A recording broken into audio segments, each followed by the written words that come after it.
Hello friends, मी पौर्णिमा. माझ्या चॅनलवर तुमचं खूप खूप स्वागत आहे.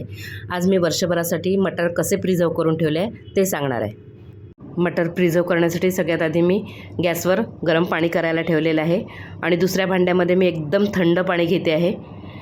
दुसरं पाणी आपल्याला एकदम थंड हवं आहे, त्यासाठी मी त्यामध्ये बर्फ देखील घालते आहे, म्हणजे एकदम चिल्ड असं आपलं हे पाणी तयार होईल.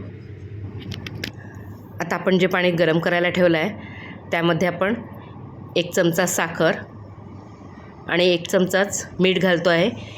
यामुळे आपले मटार वर्षभर टिकतील आणि त्याचा रंग देखील जसाचा तसा राहील.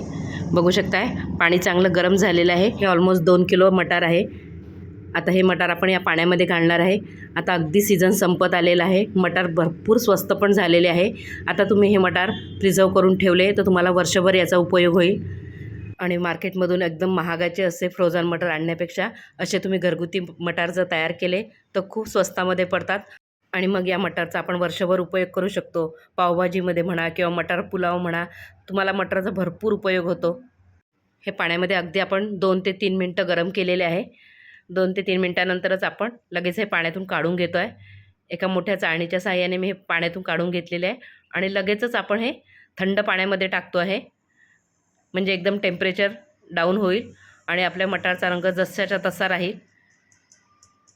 बघू शकताय सगळे मटार मी काढून घेतलेले आहे.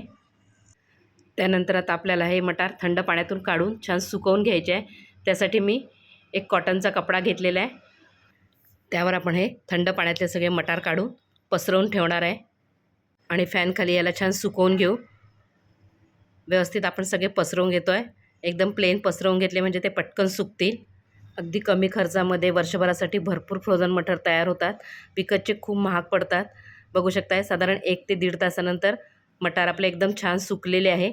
आता सगळे मटार गोळा करून तुम्ही झिपलॉक बॅगमध्ये किंवा एअरटाईट डब्यामध्ये कशा पण मध्ये ठेवू शकता. आणि हा डब्बा किंवा ते झिपलॉक पॅकेट फ्रीझरमध्ये जर तुम्ही ठेवून दिले तर वर्षभर तुम्हाला मटार खाता येतील. अशा प्रकारे अगदी सोप्या पद्धतीने आपण फ्रोझन मटार घरच्या घरी तयार केलेले आहे. जर तुम्हाला हा व्हिडिओ आवडला असेल तर लाईक, शेअर, कमेंट करा. चॅनलला सबस्क्राईब करा आणि बेल आयकॉन जरूर प्रेस करा, म्हणजे मी जो पण व्हिडिओ टाकेल त्याचं नोटिफिकेशन तुम्हाला मिळेल.